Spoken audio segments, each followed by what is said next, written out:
national dementia strategy.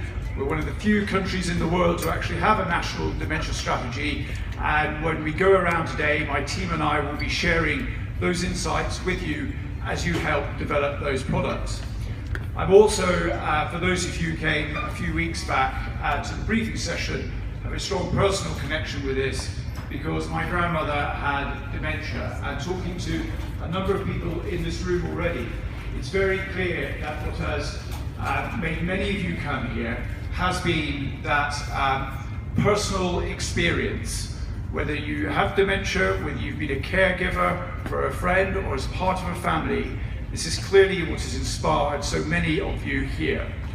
And I'll finish on that note, in order to keep the inspirational levels high, with a quote. Not a quote written by a diplomat, but a quote from a recent piece, and some of you will have seen it, of science fiction. But I think it's very applicable to the science fact that you're going to be doing today. Every human being has an instinct to help each other out. If a hiker gets lost in the mountains, people will coordinate a search. If a train crashes, people will line up to give blood. If an earthquake levels a city, people all over the world will send emergency supplies. This is so fundamentally human that it's found in every culture without exception. Some of you will recognize that that comes from Mark Watney or Matt Damon in the recent film The Martian. But I think it perfectly captures what you're all about to do today in coming together, doing something human for the betterment of all. Thank you very much indeed.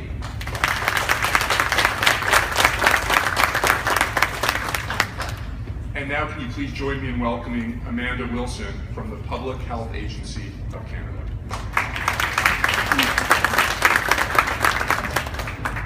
Hi everyone. So can I just start by saying how excited I am to be here today to represent the Public Health Agency of Canada.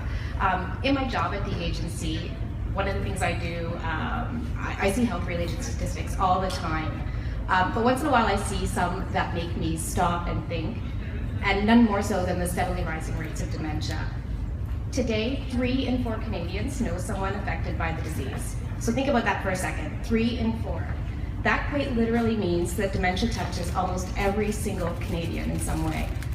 This is a public health challenge that has to be addressed at all levels, across all sectors, and the experience and expertise that we gain in working together towards shared solutions is what we need to tackle the challenge of dementia. That's why I personally am so excited to be here this year. This event will allow us to tackle the issue from a new angle, to work together to find innovative ways to help those that are living with dementia, as well as their families and their caregivers. I've been working in this area specifically for about the last year or so, and a recurring message has stuck with me. Dementia isn't, and it can't be, about the disease itself. It's about the people, it's about the faces and the families. The Public Health Agency doesn't have all the answers, and we shouldn't have all the answers. We have to collaborate through events like this and harness the spirit of innovation across our country. The work that we're doing and the commitment we're making by taking part in this event is to help address the day-to-day challenges that people living with dementia face. So in closing, maybe I'll just note that I, along with members of my team, have been mentors for some of the teams here today. And I'd just like to say that this has been a fantastic experience for all of us. It's been just fantastic. So I really believe that together, we're making a tangible difference. I thank you all for taking part in the event. I thank the other partners and sponsors. And more than anything, I wish everyone the best of luck over the weekend. Good luck, thanks.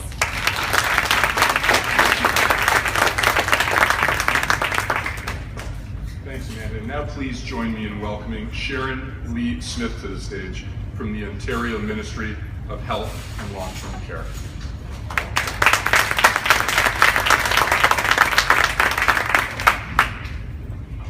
Thank you very much. I am so honored and humbled to be here.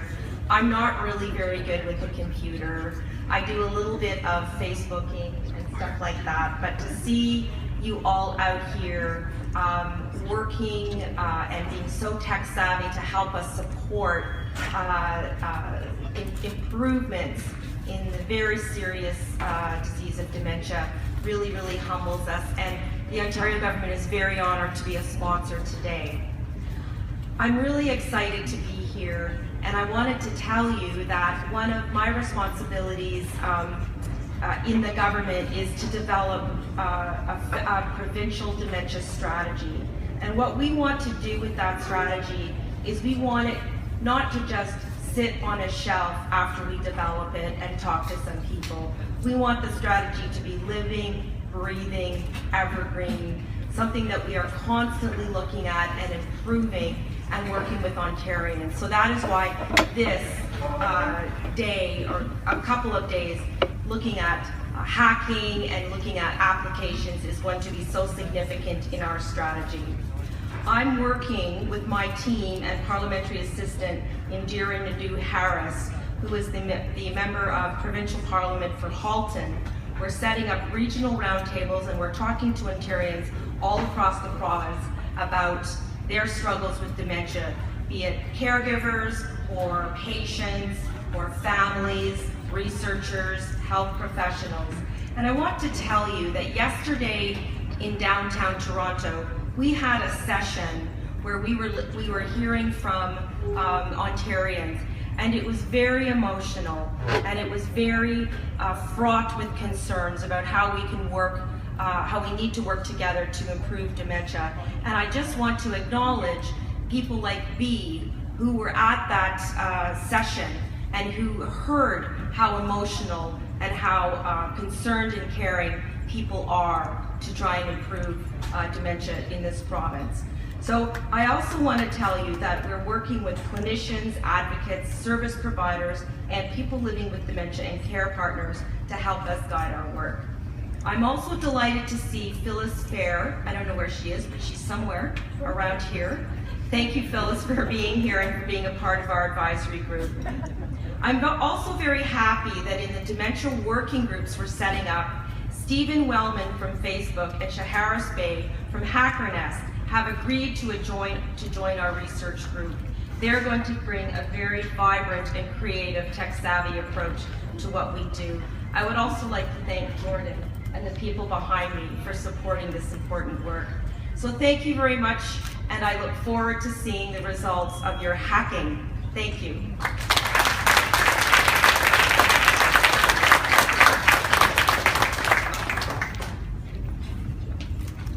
So our next speaker is Aaron Zipton. He is the country manager of Airbnb, and he also happens to be my first cousin.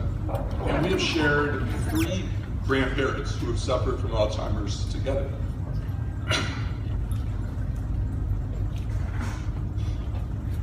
So when we decided that we were going to do this 5 months ago, and that we needed significant corporate support in order to pull this event off and to ensure the prizes were commensurate with the effort in the next 2 days, I called Aaron and I said, would Airbnb be interested? And in 30 seconds, Aaron turned around and said, not only would we be interested, but we would be thrilled to be one of your lead sponsors. So ladies and gentlemen, Aaron Zipton.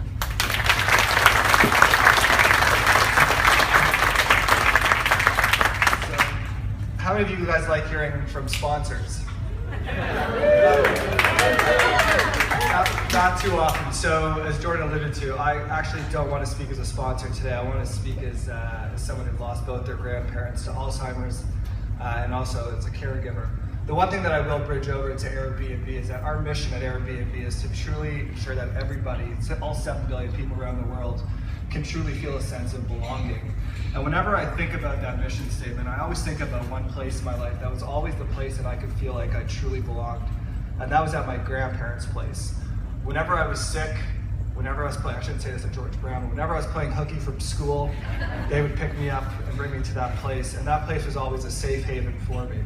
And that was until my grandfather was diagnosed with Alzheimer's. And I'll tell one story which really switched the tables from when he was my caregiver to when I was his caregiver. I remember very vividly at midnight, midweek, I was 16 years old, and my grandfather woke up and he didn't remember the woman that was sleeping in the bed beside him after 52 years of being married to him. This ripped apart myself and our entire family. It wasn't very long after he passed away that my grandmother was diagnosed with Alzheimer's, and we all felt that sense again of what was to come.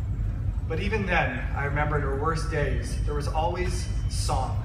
She could always remember, she never really remembered names, or sometimes even where she was, but she could recite every single lyric of every tune, and if she didn't remember the lyric, she would make it up and make it seem like she did.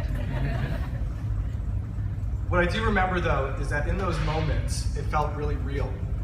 We were all connected as a family, and we felt comfortable, and we felt at ease.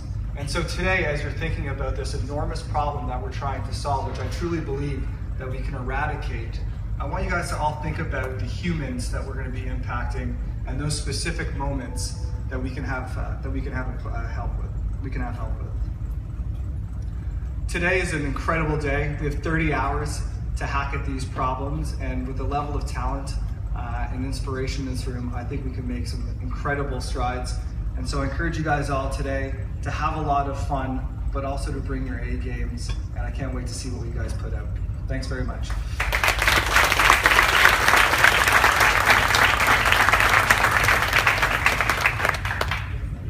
So now it really is my distinct pleasure to welcome Phyllis Fair from the Ontario Dementia Advisory Group.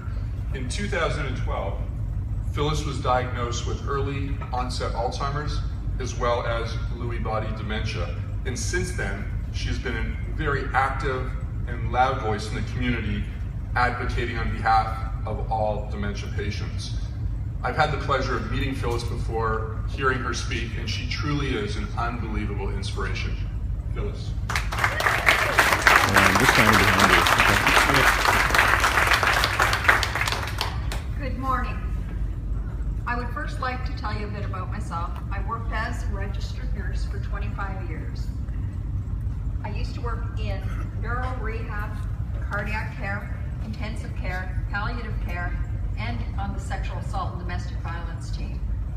I was introduced to Alzheimer's disease when I was 13 years old, when my grandmother was diagnosed. Then my mother was diagnosed, so I was a caregiver. I was diagnosed roughly 3 years ago, so now I have the lived experience. After being diagnosed and stabilized on medication, I decided I wanted to make change for people living with dementia. How do I do this? I'm a board member on the Ontario Dementia Advisory Group and on the Hamilton, Niagara, Halton, Brant Local Health Integration Network. I have recently been asked to sit on the steering group for the Canadian Dementia Priority Setting Partnership. I also speak on behalf of Alzheimer's Society. These are only a few of the projects that I'm involved in. I would like to thank Hackernest Bay, Hackernest founder and CEO.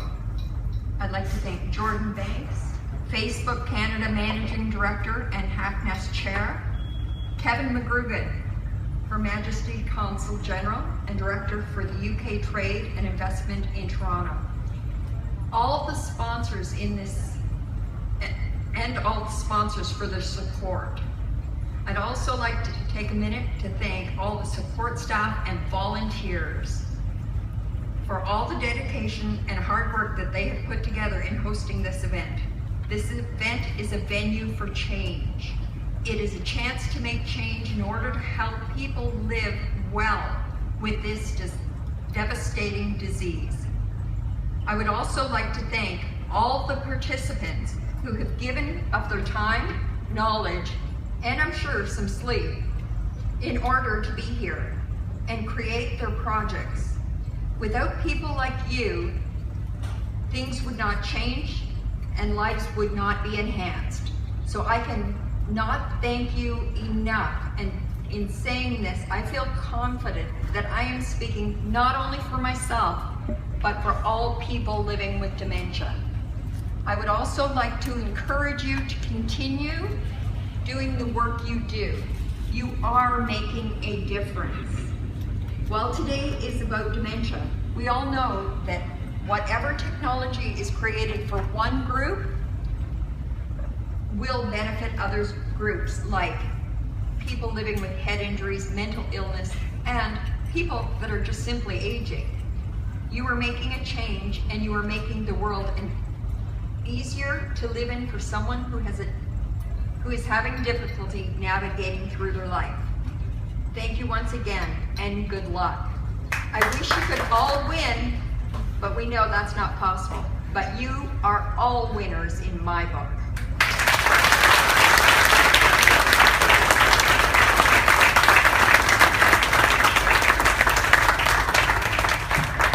And last but certainly not least, master organizer Hackernest Bay, who will walk you through the rules and regs of the hackathon. Hackernest. Because I really don't want to make them sit awkwardly up there while I talk, can we have a big hand of applause for our speakers, please?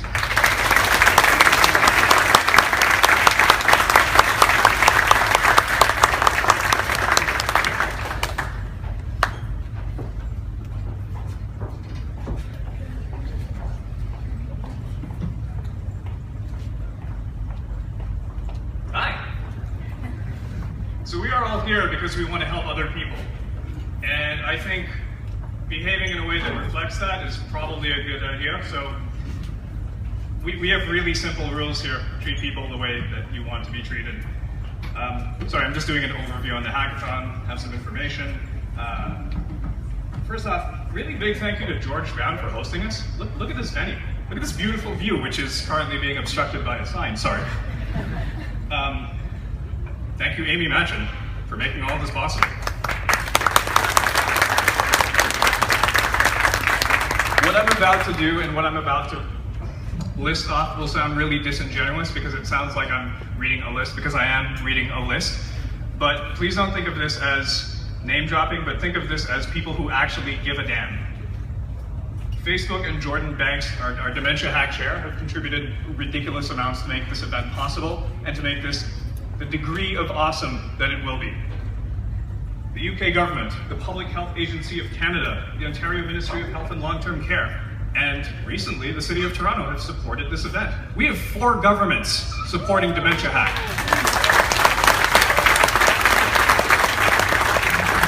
Now for the disingenuous part, which really is not. Thank you so much to our platinum sponsors, Airbnb and Amia, our gold sponsors, TELUS, RBC, Gluskin Chef, Scout Logistics, Goodman's, Effort Trust, Canadian Centre for Aging and Brain Health Innovation, Sid Lee, Ontario Brain Institute, and the Association of Directors for Adult Social Services. Our media partners, National Post and St. Joseph Communications. And very, really heartfelt special thanks to the people who helped us form these challenge sets. The Alzheimer's Society of Canada, of Ontario, and of Toronto.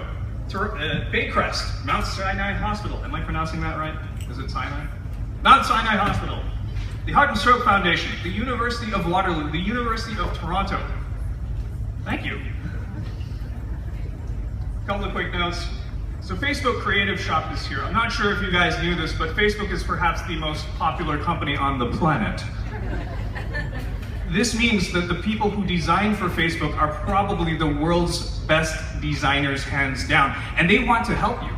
They're sitting right over there, and they want to help you with your wireframes. They want to help you perfect your pitch. These are creative strategists that I really don't think us normal people have access to in any other venue than Dementia Hack. So please make use of that. If you don't, I will. I won't. I'm not participating this time. We have a photo booth. Object stories. We've requested that you bring meaningful objects and items so that you can take some photos over there. Dementia takes our memories away. Well, let's take some back. Take some photos. Mentors will be wandering around roughly in 20 odd minutes. They're all wearing blue wristbands, but they're also wearing wristbands that indicate which challenge set that they can speak intelligently to. So for the diagnosed individuals, they're wearing white wristbands. For family caregivers, they're wearing yellow. Institutional caregivers and clinicians are wearing purple, and the scientician/researcher mentors are wearing orange. We serve food every 4 to 5 hours. You will never go hungry at this event, and we spike your carbohydrates so that you've got that glycogen, so you can think clearly and destroy your projects in the good way. If you have IT certificate problems, and really, there is a party happening in the cafeteria after I finish talking, because that's where people who have any Windows 7 or Linux IT security certificate issues are going to meet, and so will our IT technicians. that is where we are going to do some team matching for anybody who does not have a team. Hackathons are really, really boring alone. If you do not have a team, please come join us in the cafeteria. We'll make sure you have a team. Our science fair judging that's happening tomorrow is a little bit complicated. I'll explain that some other time because I'm sure you guys want to start hacking. So I'll end really quickly on this note. I agree with Phyllis. You build for the person, not for the prize, and you will always win. Thank you so much for being here.